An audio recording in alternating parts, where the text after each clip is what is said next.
All right, good afternoon and welcome to SmartMusic's webinar on virtual ensemble solutions. My name is Michaela Graham, Senior Event Specialist for Alfred Music and Make Music, and I will be running everything in the background for our session today. Before we get started, I would like to give you a couple of housekeeping notes. If you have any questions for our presenters throughout the session, please feel free to drop it in the Q&A box and we will address as many questions as possible at the end of the presentation. Please feel free to chat and comment throughout the session in the chat box, but please note we will only be addressing questions if they come to us specifically in the Q&A box. I also have our friend Giovanna Cruz on the chat side. She'll be answering some Q&A questions along the way, specifically in the Q&A box if she's able, if it's just a quick and easy short answer that she can give there. At the very beginning of the chat box, I insert a link to our main Google slide presentation today. That file contains most of the links and resources mentioned in this session for you to reference at a later time. I'll share that Google slide presentation link a few times to make sure that you guys all have access to it, but I'll share it at the end and in the middle as well. And without further ado, I would like to introduce our presenters today.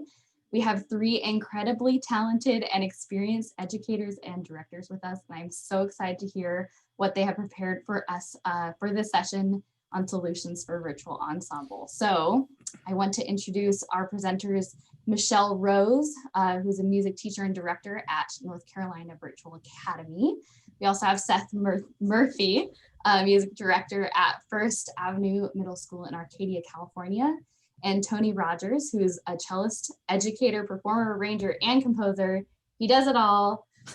We're so excited to have you guys here. Go ahead and say hi to everyone, so we can see your beautiful faces. Hi, all. Excited to be here. Hey everybody, hi. Oh, there's Seth. I'm Tony. Looking forward to presenting to y'all. Hi, everybody. Looking forward to spending some time with you. Beautiful. All right, we are going to get started with Michelle Rose. She's going to talk a little bit about preparing for virtual rehearsals. If you want to tell us a little bit more about who you are and what you do, and then just jump right in. We'd love to hear from you. Thanks, Michelle. Sure. Awesome. So let's see. I'm going to share my screen. Give me one moment. All right. So my name is Michelle Rose, as she said. And I am always moving Zoom everywhere.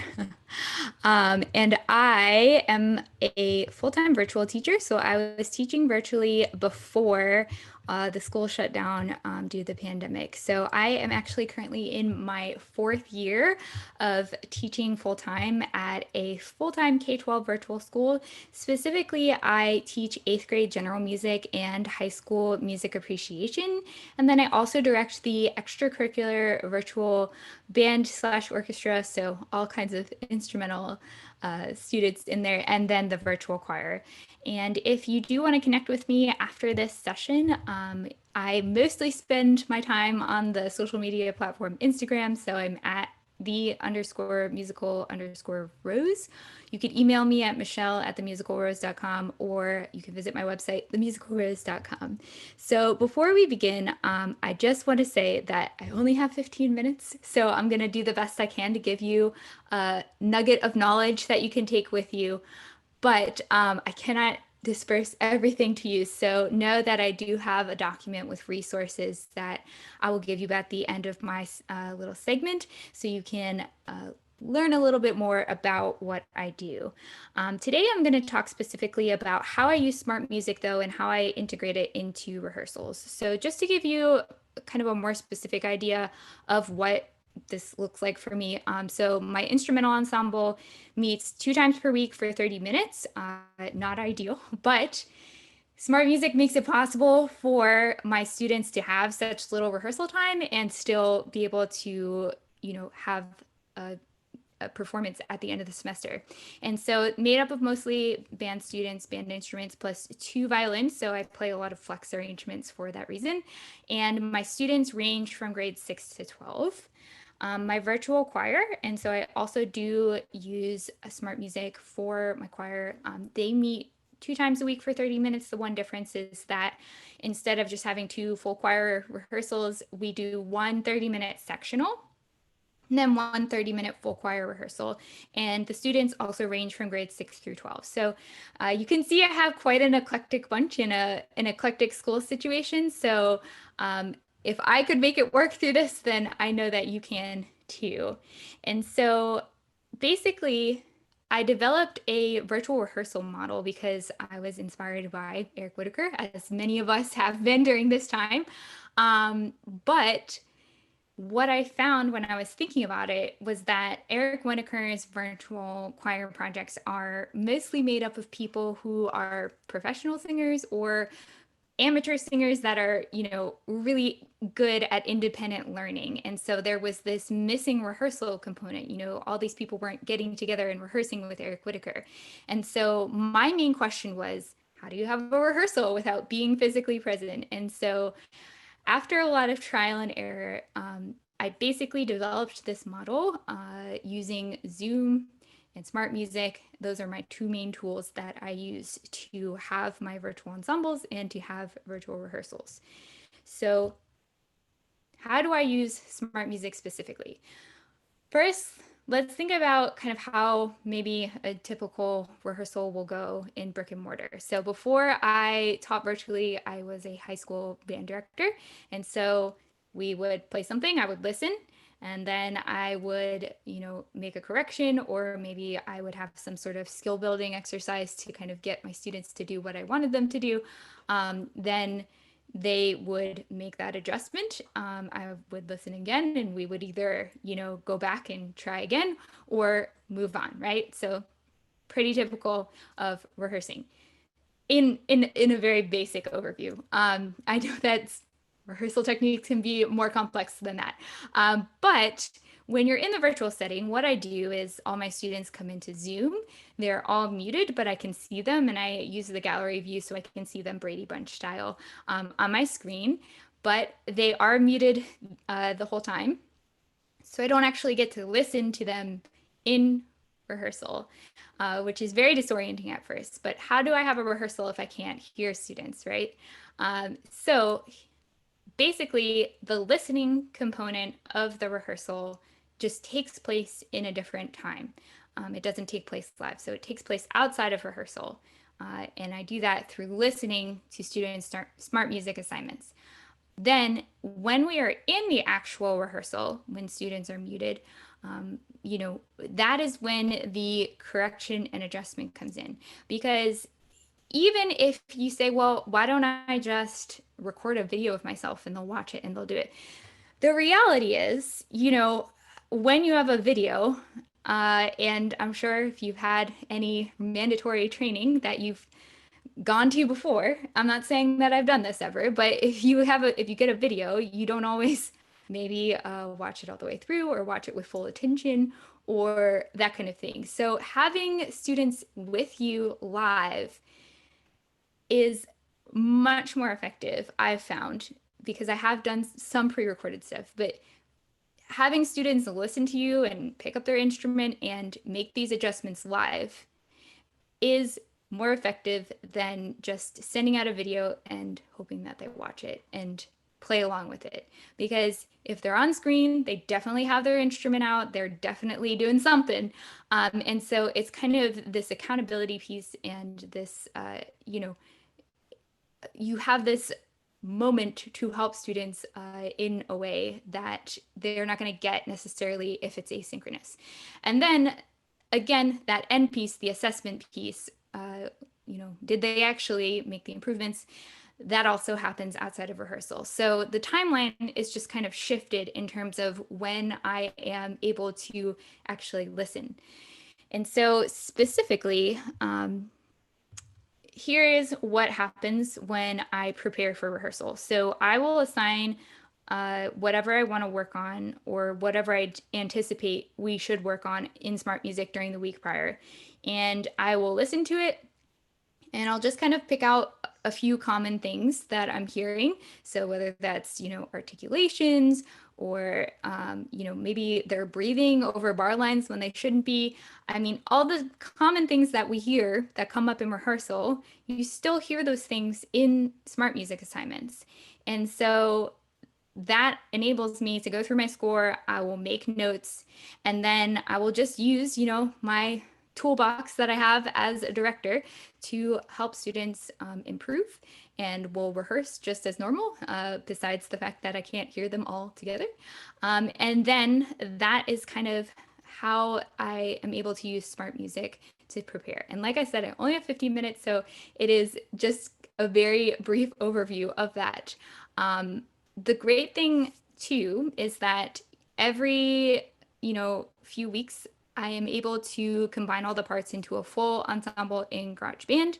So students can also hear what they sound like together. And you may be thinking every 2 to 3 weeks, like it took me hours and hours to do my virtual ensemble last semester and it didn't turn out quite right and all that. But I promise, with a little bit of practice, I have gotten it down to about 20 to 30 minutes to be able to do that. And it really helps students be able to hear what they sound like as the full group.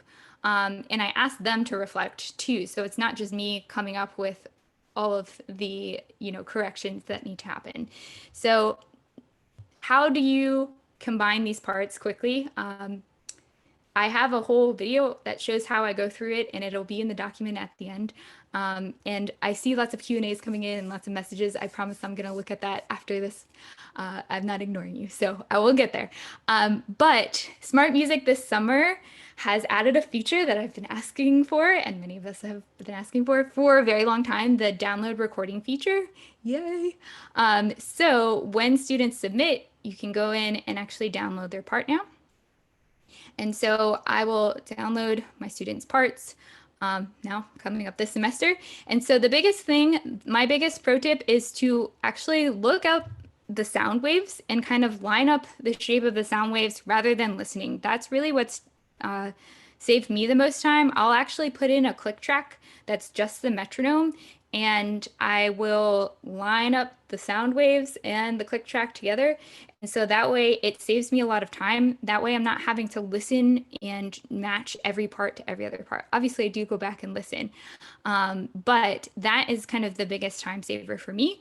And I also work section by section. Once I have that done, then, I don't make a whole lot of adjustments when it's just practicing, because I think it's also important for students when they're not playing exactly on the metronome, they can hear like, oh, that part there, like we're all not really playing exactly together. How can we work on making that more exact? Here's the thing. I know some of you have very large programs and you're like, but what if I have like 100 kids and, you're expecting me to put 100 kids together every 2 to 3 weeks. And so here's what I'll say. You don't have to pull every part every time. And sometimes if I'm in a rush, like I don't even pull all of my kids' parts every time. It's not to say that I am ignoring kids or not including kids, but if you have 20 saxophones, maybe you just pull 10 random parts this time and 10 random parts next time. But I think on average, you're still, as long as you have all the parts represented, your students are still going to get a pretty good idea of what's happening, because kids are fairly predictable. Your students, how they play, and so you trust that, and trust that it will be fairly consistent. Okay, now I just wanted to show real quick too what my rehearsal agenda typically looks like. And again, remember I just have 30 minutes, so I start with a warm-up, and usually these warm-ups are also available to them in SmartMusic. I use a comprehensive warm-up rather than assigning like just a couple every day, because I found when students saw so many assignments, they kind of got overwhelmed and they just didn't open them or didn't complete them. If you have one comprehensive warm-up, then I just put it due at the end of the semester, and I tell students, go into that, play that through before you start doing anything. And I'll change that up, every few weeks or whatever, or even more frequently, depending on what we're doing. But you can see we have a warm up, and then we have what we are going to work on for the day. And then I sometimes give my students time to record their SmartMusic assignments in class, depending on, what's happening. And also, if I'm not seeing as many Smart Music assignments come in, I will put them into breakout rooms and just give them time to record. So that way they have that extra time, but also being held accountable to that. And so I use a lot of visuals in class.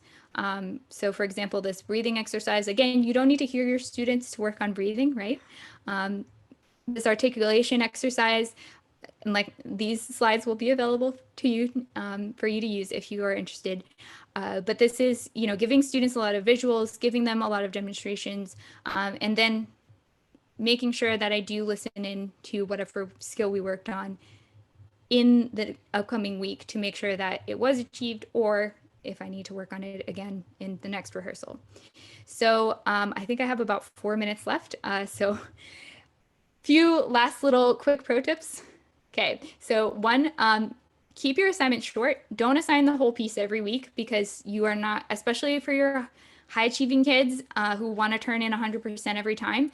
I was finding that my, top kids were not turning in assignments, not because they weren't doing them, but because they felt like they couldn't get a high enough score. So they just weren't turning them in. So I found when I chunked things into 15 to 20 measures, that kind of range, maybe 16 to 20 measures, that was when I started seeing students turn things in.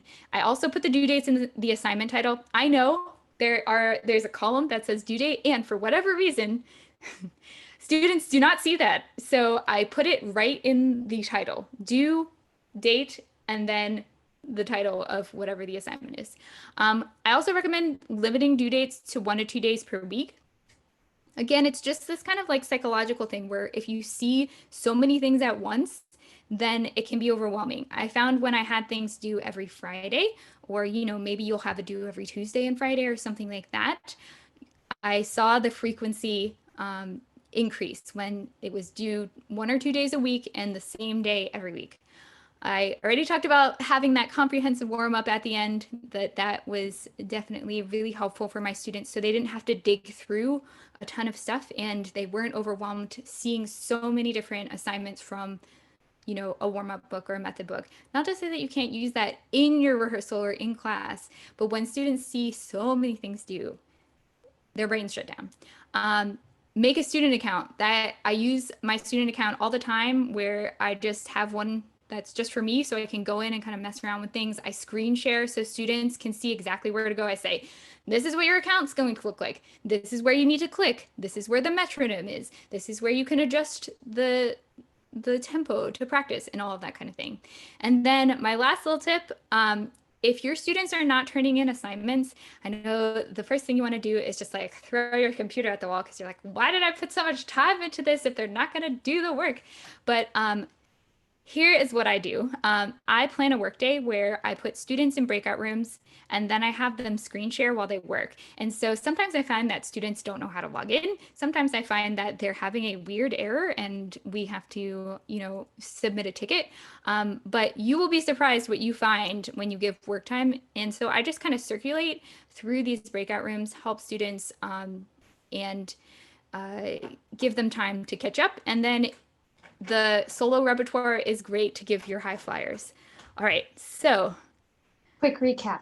In the last minute, if you want to learn more, if you go to bit.ly/smartmusicpanel, that is a Google Drive folder that will have an additional resource document with all of the trainings that I've given. I am also releasing my ebook, Teaching Music Online, a comprehensive guide for K-12 music educators. The link to where that will be at is in there. And then I have a couple of live sessions coming up. Slide deck is also available. Thank you so much. I know that was fast and furious, but the name is Michelle Rose. Reach out to me. I'm going to check out all the comments now. Thank you. Thank you so much, Michelle. Wow, that was a lot of information in a very short amount of time. I also just wanted to note that link that Michelle shared in her slide presentation is actually linked at the end of our Google slide presentation that I shared in the chat, and I will keep sharing it to make sure that you guys all have access to it as well. So thank you so much, Michelle. We are now going to switch over to Seth. Seth is also so knowledgeable with Smart Music. He is specifically going to be talking to us about bringing your own arrangements into Smart Music, what that looks like, specifically with your ensemble. So I'm going to switch it over to Seth whenever you're ready. Good afternoon, everyone. This is such a great opportunity to get together and talk about smart music and talk about music education. My name is Seth Murphy. I am currently the music director at First Avenue Middle School. I was a band director at Arcadia High School, right down the street from First Avenue. It's in the same district for 8 years. And I also have worked with quite a few drum corps, including Carolina Crown, the Blue Stars, Pacific Crest, the Mandarins, and now I work with the Cadets from Allentown, Pennsylvania. I'm the low brass coordinator there and the smart music administrator. So we do a lot of smart music with the Cadets and have done a lot of smart music with all the drum corps I've worked with. And I also use smart music a great bit at school, and I'm sure a lot of you out there use it a great bit here between March and June. First of all, I'd really like to thank the Make Music Corporation and the folks at Smart Music for allowing educators and students to have that service for free. Boy, what a resource that was to have that while we kind of got that emergency shutdown in March for the rest of the school year. So thanks to the folks at Make Music for that. I also have 15 minutes, so I'm going to do my best to try to get through as much information and then answer your questions. So please remember, if you have a question, to type it in the Q&A box so we can get that to you. And after I get off, I'll answer as many of those as I can. Today, what I'd like to kind of explore and kind of explain a little bit to you is something I think a lot of people know about, and maybe kind of expand on that a little bit today. And that's kind of taking your custom arrangements, whether it be exercises that you create because your group needs to work on a specific fundamental, or whether it be parts of your marching band show or parts of a symphony production or parts of your concert band, or whatever it may be. In the music world that you're teaching and that you really need to work on with your students to try to make that better. And smart music has a lot of different ways to do that. But today what I'm going to really talk about is how we use finale to go from finale and sort of designing those exercises. And I'm going to use one that we do at the Cadets. And it's not really just the Cadets. It's going to be one that a lot of us use. It's a Remington exercise. But I'm going to show you how I kind of use the finale production tool there, composition tool. And then I'm going to actually put a drone in there with it, as well as a tool for the players, for the performers or singers or whatever you have. And then I'm going to take that and translate it into smart music. And then I'm going to show you how smart music uses that. And then I think one of the biggest things that I can say about smart music, if you're someone that's considering using it, or you're considering trying to pitch it to your district or to your administration at your school itself, one of the biggest things about smart music is, or at least I feel, is that it allows the player to be able to use smart music to feel like they're within an ensemble, even though they may be at home on their personal computer and their microphone and their instrument.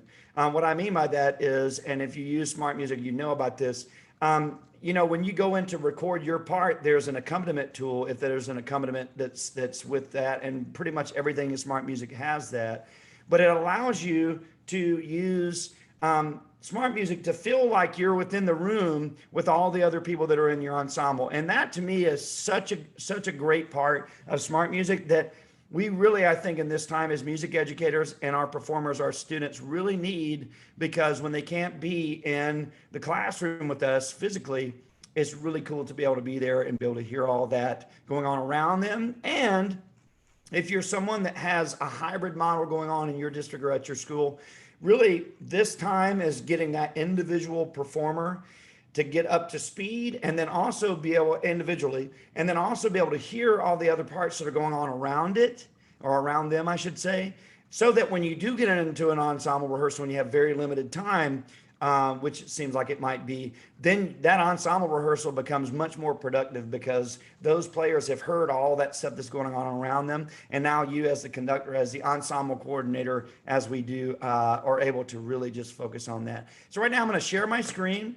I'm going to take you through sort of my process of what I go through when I see what I'm doing with going between finale and going over to smart music. So right now I have pulled up, you can see here it says F. Remington descending. C brass is what we call the cadets brass program 2021. So it's a basic exercise. We're starting on concert F. We're going down by half steps, back up to a whole note. We have 4 counts of rest, so on and so forth. What you'll see here is I have a drone. Now, there are many, many different ways to use drones in SmartMusic and in Finale. And if I had an hour, I could probably sit here and spell it all out for you, but I don't. So what I have for you here, just to simply see kind of what I've done here, is I have an organ that's just going to sit on concert F the whole time. You can see through the whole exercise here, sits on concert F and is tied over there. That's probably the simplest way within Finale and SmartMusic you can get a drone to be present while the students or the performers are playing. And what that does, as we all know, it just gives them that tonal, that pitch reference the whole time. So they can really think about how does that half step or whole step or wherever I'm going from concert F, how does that relate musically, intervallically, how does that relate to that concert F? And then also, as we all know, as we get more and more advanced, coming back to that concert F is really challenging, and it really challenges the ear of the performer. So what I'm going to do right now is I'm just going to let you hear what this sounds like with that drone in there. So you can hear the drone is back there.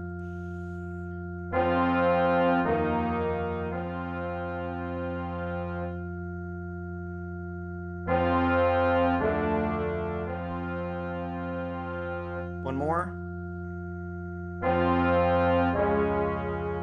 So you get the gist of it. So basically what I'm doing there, and just so you know, and again, I could go on and on and on, and I would love to do that. But for the sake of time, you can get your Tonal Energy app, and you can actually get it to speak to Finale and then into SmartMusic, and you can get it to do pretty much everything you want to do in Tonal Energy. And we're going to be kind of doing some of that. I'm going to be putting some of that information out via SmartMusic here in the next coming weeks. So hopefully we'll get to explore that. But for right now, you see that organ keeps that drone going. Okay. Now, what I would do here is I would go up to my file.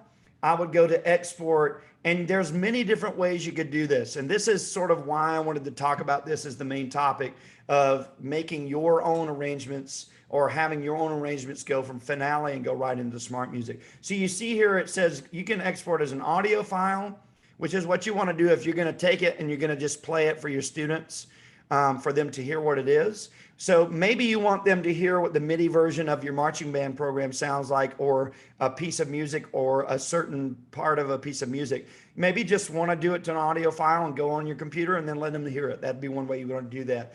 Down to what we have here, we have all these different ways to do it. What I normally do is I'll either export it as a music XML, which directly talks to SmartMusic, or I'll go in and I'll just save it to my desktop, and then I'll go into SmartMusic.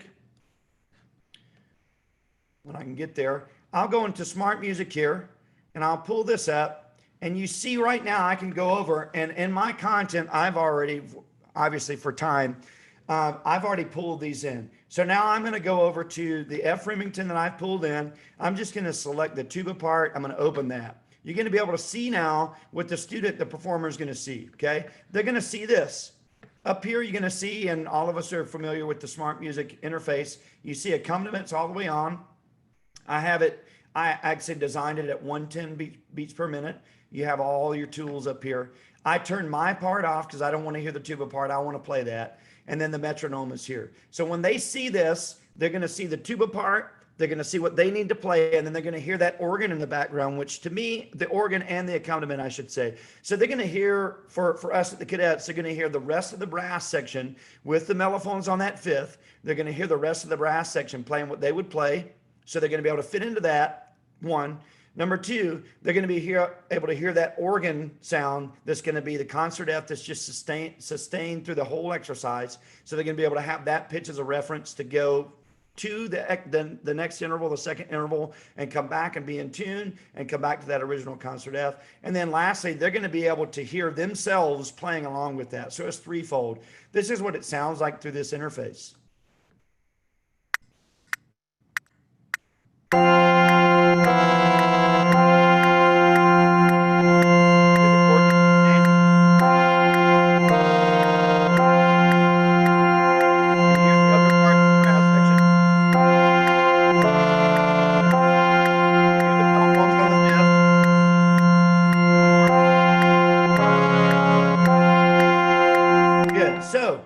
kind of just shows you what that does. Okay. And again, I could go into so much detail, into so much extra thinking and extra explaining about that, but that's sort of the gist of that. So that's basically, and again, folks, you can use the finale. You can use that to import. You can get your marching band arranger or an arranger for your wind ensemble or your orchestra or your choir or your rock band, which I teach all those at First Avenue now, but you can get those custom arrangements sent to you in your email as an XML file, okay, or a .mus, which is going to go directly to Finale. You can import that into Finale. You can move it around however you want to make it look like you want to when it goes into SmartMusic. And then it goes directly to SmartMusic, and you can create an assignment using 2 bars at a time. You can loop those bars. You can have them play the whole thing. But the coolest thing is twofold. They can hear the rest of the ensemble. So it feels to them like they're playing with the full ensemble or they're singing with the full ensemble.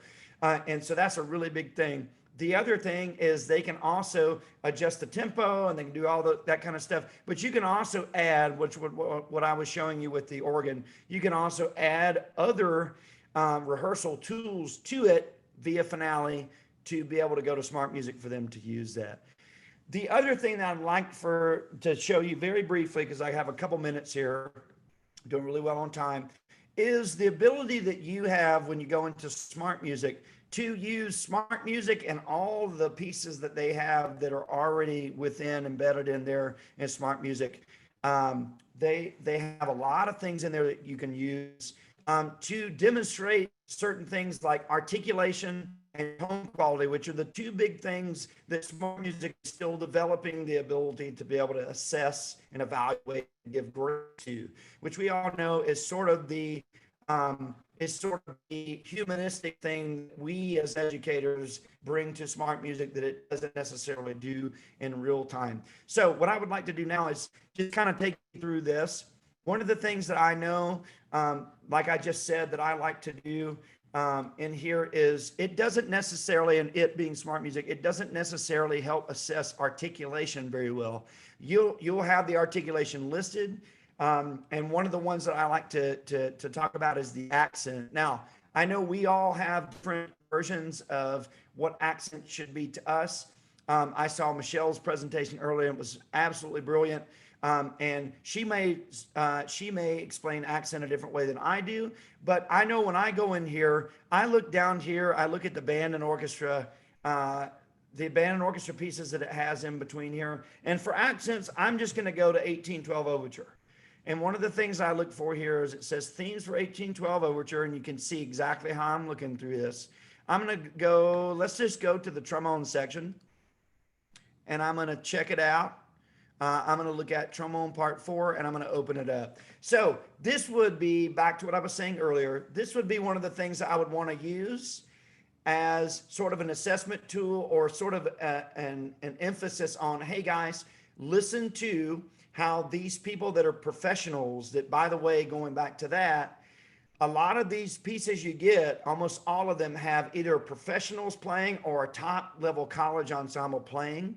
So not only are they getting a recording to play along with, but they're getting a super high level recording to play along with, so that they're able to hear the tone quality that those performers are playing with, so they can emulate that themselves. So as an educator, that's even another tool that's embedded in here that you may not be doing at the time. You may be focusing on articulation, but they're going to be able to do that. So I'm going to look over here, at 33 here, this is what the trombone player is going to be able to hear. And you're going to be able to go, hey, I'd like for you to listen to what they're doing and do it exactly the same way. So for example,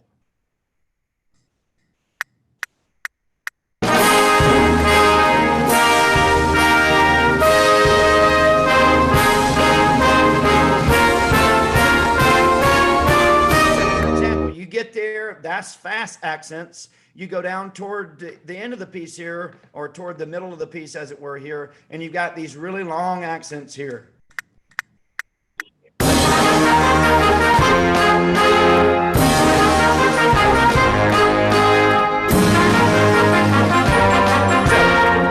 I think we're all very familiar with that piece. So, the other thing I was going to say within SmartMusic I think is great is, along with being able to hear professional players at the very best and hearing top level collegiate players playing along and being able to use that as a reference whenever they're practicing and feeling like they're along in the room with an ensemble while they're practicing at home, especially during this time where a lot of us are just doing distance learning. I know that's what I'm getting prepared for right now. But being able to use pieces that are embedded within SmartMusic already to help you out and to help you get that audible example of tone and articulation. So I think that's my time. Again, if you have questions and answers, please ask. I'm going to try to do as well as I can answering those. But thank you so much for your time. Thank you all for being here. Thank you. And let's learn together. Thank you so much, Seth. That was so helpful. Wow. We got a lot of stuff to go over today. This is amazing. I just wanted to remind everyone, if you have any questions, please don't put them in the chat box, put them in the Q&A box. And then our presenters will be watching that and answering as many as they can throughout just by typing in their answers. But we will have a Q&A section at the end, but we'll only be looking at questions that are popping up in that Q&A box. So go ahead and put those questions over there. I want to introduce our next presenter, who is Tony Rogers. He has so many resources. He's doing so many things with his cello videos, his virtual performances. He's incredibly experienced, and I'm so excited to hear from him. Tony, I will pass it on over to you. Okay, cool. Great. Hello, everyone. Glad this is happening. Thanks so much for SmartMusic for having me. This SmartMusic, honestly, is a brand new thing for me, and I'm looking forward to some overlap because I feel like I've been doing it all myself for a lot of years in a lot of ways, and maybe you'll get to see how that is. One of the things that is because I've been doing a lot of teaching online, and I've always been into audio and kind of video later in, but you can kind of see I get a lot of engagement, a lot of people a little wow factor with my setup that I've got right here, which is a close microphone that you might be able to hear. And I've also even got some cello microphones down here when I'm coaching lessons or doing some run through things. And I think that I've been wanting this. I mean, how this whole thing has happened is awful, but it has given me a chance to like get inventive with how to make kind of the best of this situation and open up a few boundaries. I've always been a little techno gadget, so this is giving me a chance to use all my gadgets, I guess is what I'm getting at. I made a little, we can start with this, and please let me know if this is, I changed it up a little bit since we started. I'm going to open up my keynote presentation if I can find it here. There we go. So I can give you an idea. Oh, we lost your sound, Tony. We can't hear you. Can you hear us? Uh-oh. With tech stuff. Oh, there you are. There you are. I'm back. All right, that's not going to work that way. So it's okay. I'll just do it without. For some reason, it's disabling that. We didn't try it this way. That's why I said I was a little worried about it. Sorry, y'all. We'll do another screen share here, and I'll just do this manually. All right. So let me show you this. This is gone. Oh, there we go. Now I'm back. Great. Here's my presentation. All right, okay. Let's see if this is going to work. So I have been being probably the busiest I've ever been in my life right now. Most of my other musician friends are collecting unemployment and just waiting for this thing to turn around. Or I don't know, they're doing their things. I have a email box that's getting full pretty much daily. That is, it's a lot to talk about. So I've been directing something called the Austin, for a long time, the Austin Cello Choir. And yep, there we go, Austin Cello Choir. And it's maybe for like 11 years actually. In Austin, I didn't create this group, but I kind of continued it going. And the focus is any cello player that is in Austin or around Austin can drive in once a week, and at whatever skill level they're at, they can participate in this ensemble. No audition required. It's super fun, and there's even, I take requests on whatever pieces that people want to do, and I arrange those pieces. So there's over 100 custom arrangements for mixed cello ensembles that I've made, and the whole process for that is largely relevant to this next thing I'm about to tell you about, which is the COVID Cello Project. So just about, I guess in March, when the lockdown happened, the Austin Cello Choir was rehearsing our pieces for the coming semester, and like everyone else, we just had to quit. And we started meeting online, and I would do kind of a little, I wish I knew what Michelle was doing. I knew more about that with SmartMusic, but I was basically just playing my parts and having the cellists just mute themselves and play back. And it was kind of like, okay, that was interesting. And I don't know that we really felt as the same experience that we had live. So I thought, let's make a video project. I'd seen a few of these pop up on Zoom and everything like that. So this is the first one. A lot of these people are in the Austin Cello Choir, and a few are not. I reached out to a few of my friends in the cello world, and then I thought, I'll just put it on the internet cello forums. Let's see what happens. And so 3 or 4 of these people are people that I've never met before from different places, all the United States. And then eventually, we are now at this place. I'm going to share a different screen and go over to the latest, not the latest actually, the next to latest COVID Cello Project video, which is a very famous Spanish piece. Basically, I'm doing all this. I'm making all the backing tracks. I'm making all the arrangements, and here's the result.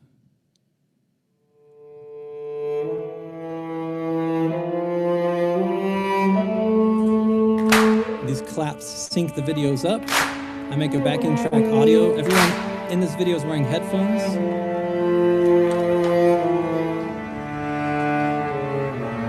And these soloists were just invited to contribute a solo, and I composed this section based on those videos.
Get the gist of this. And anyway, I hope you get a chance to go look at them. There's 9 videos so far that are published. We're working on the number 10th video, and it is a process. So I'll describe that process to you right now. That's back to this keynote here. And I wanted to point out this. So this is the setup that I used to create all those videos, and the setup I'm even using right now. I didn't know my life was going to look like this. Can you see this right now? I guess I don't really hear from y'all. But so I have a Canon camera here that I'm looking at right here. That's the digital SLR that's going into my computer, and the microphone that I showed you earlier. And anyway, and there's a green screen behind me. A well-lit environment for a video is so much more engaging, and I find that I get a lot of compliments on it, and people think that it's really good. Here's the part that you just saw, and this is what I have kind of sent out to people. So the Austin Cello Choir and the COVID Cello Project are all an open invitation for any cellist of any skill level category that wants to participate. And this is a thumb position part. I actually teach a high thumb position, which you probably don't know what that is, but with this actual piece a lot. And then here is an example of the easiest part, cello 5. A lot of open strings, some open D strings, low first fingers, not too complex, but still a challenge for people to pull off. Usually I give them about 10 days from when they receive the project. This has all started grassroots, just word of mouth and people contacting me every day to email inbox asking to get on the mailing list. So they get on a mailing list, and I'm going to give you an idea of what we're talking about for work to do. And I don't know how much Smart Music could help me with this idea, but of course, I have to arrange the music. So that's step one, and it's a back and forth between arranging the music and recording the parts. And inevitably, I think I'm done with the music, and then I record the parts in multi-track inside of Logic, and I inevitably have made some mistakes and need to fix it. So that's a bit of a process. That's why I put them in one. I record the backing track instructions, where I tell people that we are, how we're going to do this, and I make sure we do these 3 claps. That helps me immensely line up the video and the audio, in fact. Thank them for doing it. I export the sheet music PDFs and the backing tracks. I add those to Google Drive. I then publish them on the website, and I link the folders, and I start the countdown. If you go to the website, covidcelloproject.com, and cellist click here to participate, then you'll see a countdown where it's 7 days before the next project is due, number 10. And I'll give you a little teaser for that later. I create this spreadsheet that everyone self-fills out on each of their cello 1, cello 2, cello 3, their parts, which part they are going to contribute and do. And it's all edited freely by any cellist. And then I email the cellist and say, we are on. We're ready to go. I've gotten emails back from so many of these, probably hundreds of emails of just thanks and appreciation for the work that's done here. The cool thing about this is a lot of this work was done already because most of these arrangements came from the Austin Cello Choir's database that I had done already. So I could just pull in from those pieces and send them out. That's the pre-work. Okay, that's just before we get started. Here's what I call the work. So in this one, of course, you got to get all the files. I have a Drive uploader that the cellists use to send their files, and then I send them an email to say I received your files. Oh, I'm missing something. Oh, here's the audio section of the work. I have to extract the audio from every file. I have to import the audio files into Logic, any kind of digital audio workstation, group those into cello sections, assign an EQ template and gain reduction to every file. This is key because otherwise it's blowing you out of the water because there's over 200 cello files playing at the same time. It's ridiculous. So then I slice the audio before the first clap because sometimes that can be like 5 minutes long while somebody's getting set up before they press play on the device they're listening to. And I align every clap by hand, mix down the audio. Of course, there's too many steps to calculate here. It's basically until I hear something that's distracting, and I try to eliminate that.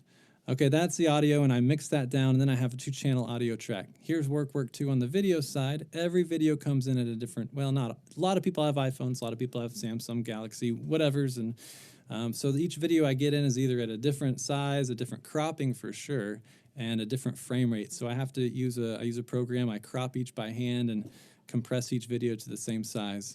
Inside of Google Sheets spreadsheet, I create an X and Y grid to fit everybody in, and I figure out what the calculations for each X and Y coordinate for each video needs to be.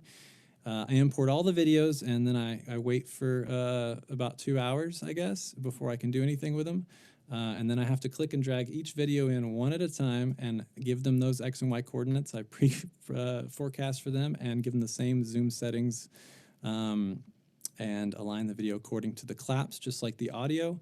And I export for each cello part. They're each a separate video. If you watch these videos, you can kind of see that there are groupings of each of these groups of cellists, and they are cello 1, cello 2, cello 3, cello 4.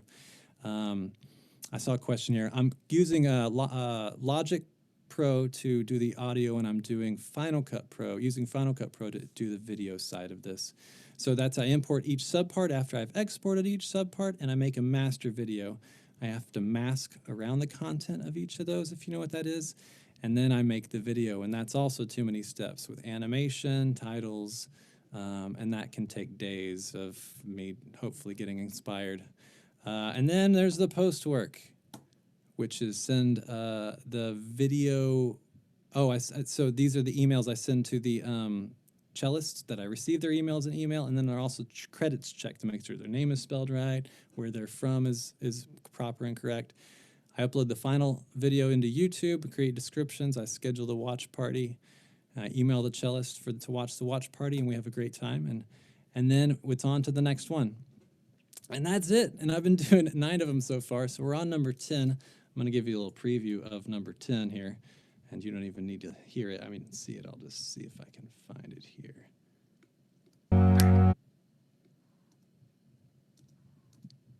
Something played for a second. Yeah, it's coming. I just wanted to get a good front on it. And then you get an idea what the backing track sounds like too. 1, 2, 3, 4. 1, 2, 3, 4. 1, 2, 3, 4. 1. So if you don't know that piece, that's Barber's Adagio for strings. And not all of these, cello is a very somber instrument. Not all of these ones that have been making are so sad or whatever, but this one's going to make people cry, I'm pretty sure. So you can check out COVID Cello Project, covidcelloproject.com. That actually directs you right now to my website. I'm hoping to change that, but that's just tonyrogerscello.com. And if you ever want to email me anything, that's tonyrogerscello@gmail.com. I didn't get very creative with these at all, but so write that down if in case you're wondering. I'm also curious. I'm doing some projects for some local people really about doing their videos in collaborative conglomerations like this. So perhaps there's people out there wanting to make a video as well. And I can stop that share now. So that's basically what I've been doing since March.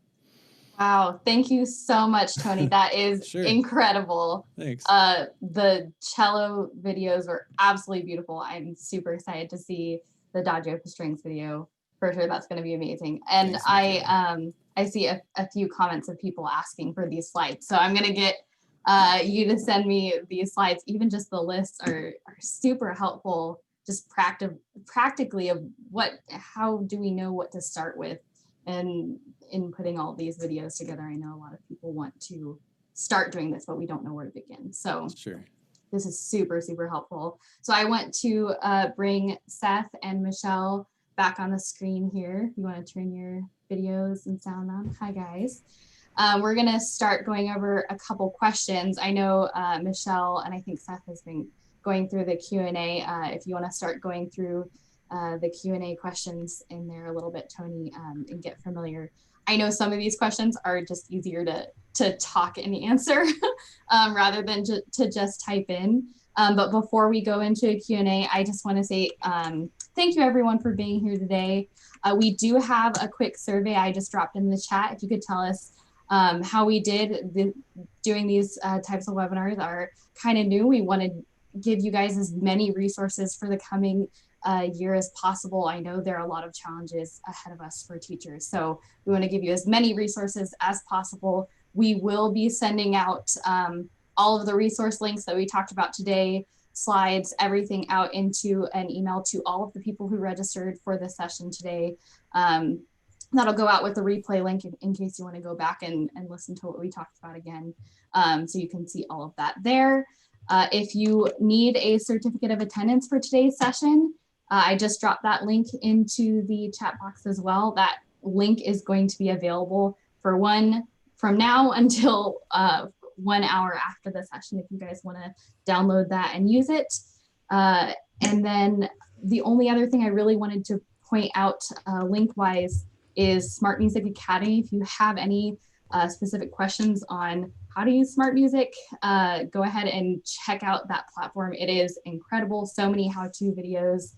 It is super helpful. It was super helpful for me as I started to get to know Smart Music and how to use it as well.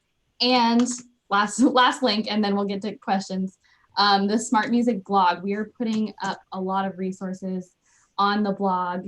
And we did, I think a month or so back, we started this educator toolkit, which has a lot of resources that we're going to continually be updating for teachers throughout this next year and the next semester. So that being said, Michelle, if you want to start, since you were the first one, did any are there any questions that you looked through that stood out to you that you have a quick answer for?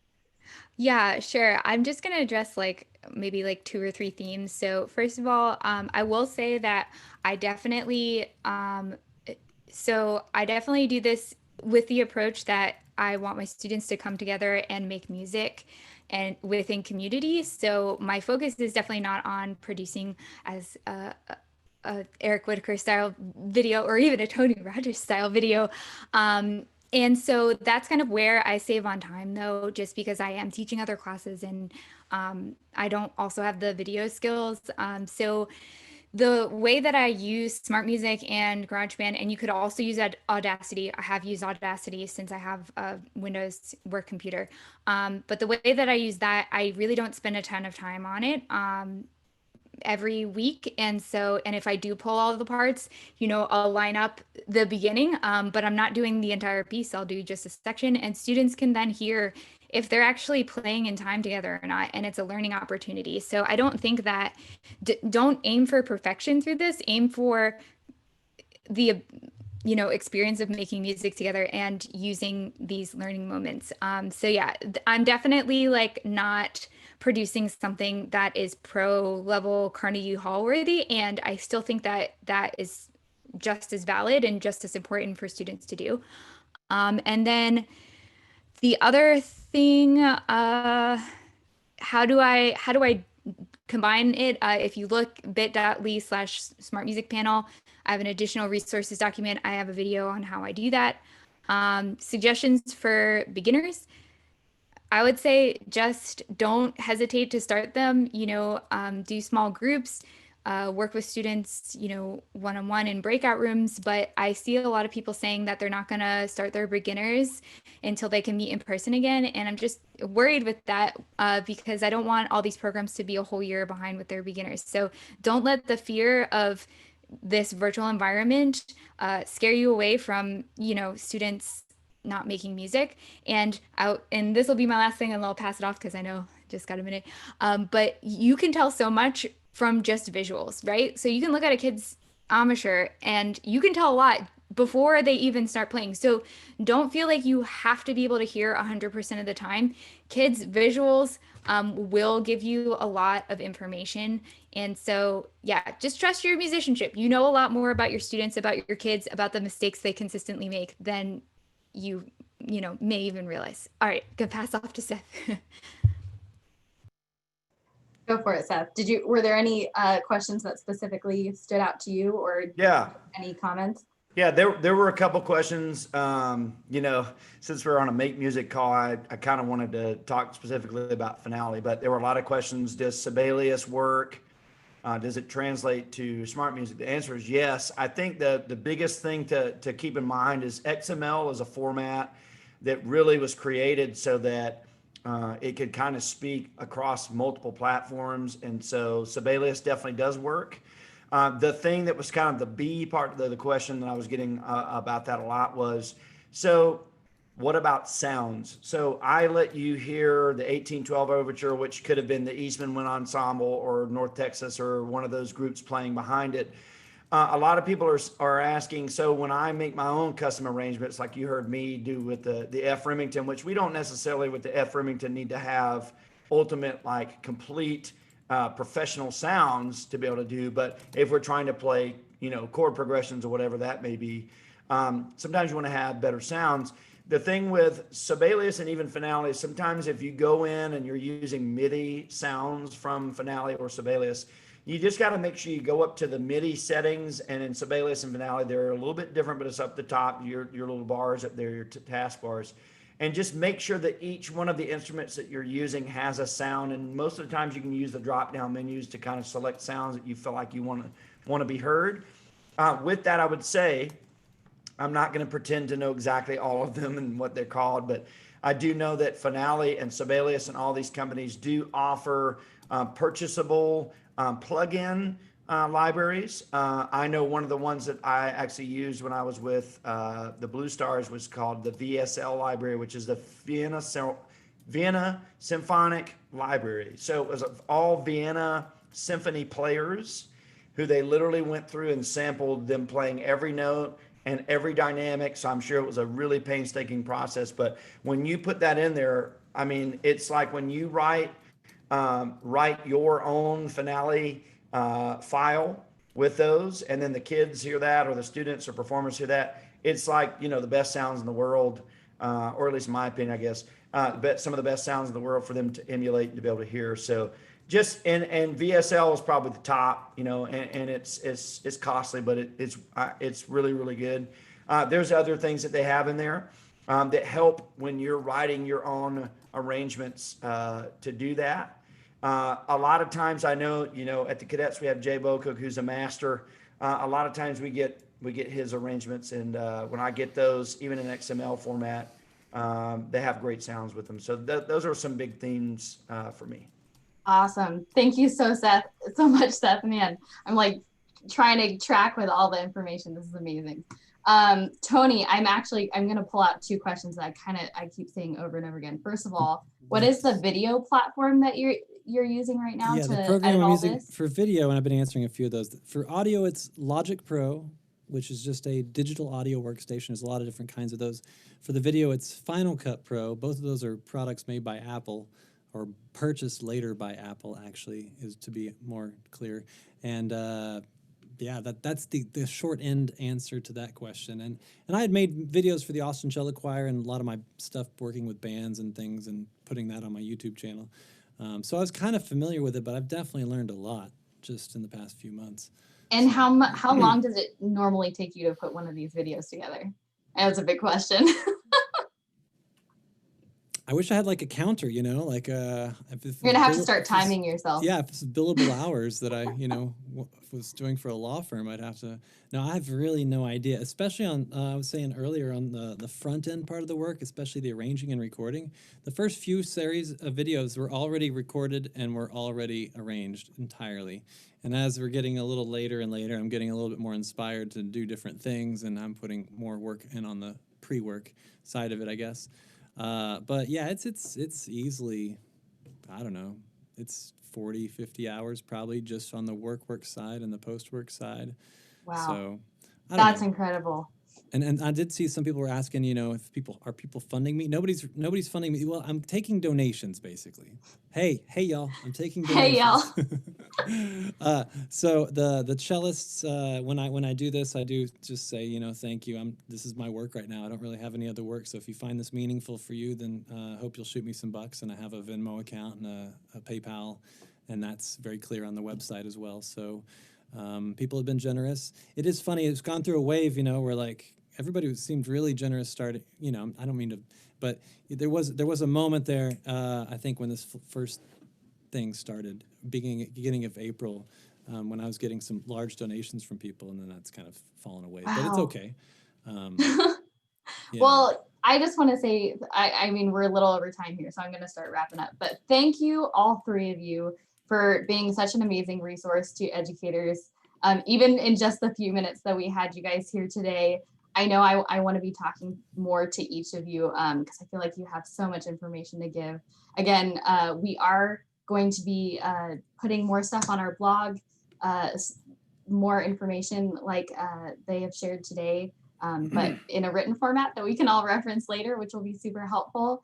So I want to say thank you to all of you for being here today. If you have any questions, I know there were some people who are having some issues getting that certificate of attendance. Go ahead and email me. My email is mgraham@alfred.com. I'll make sure that you get that.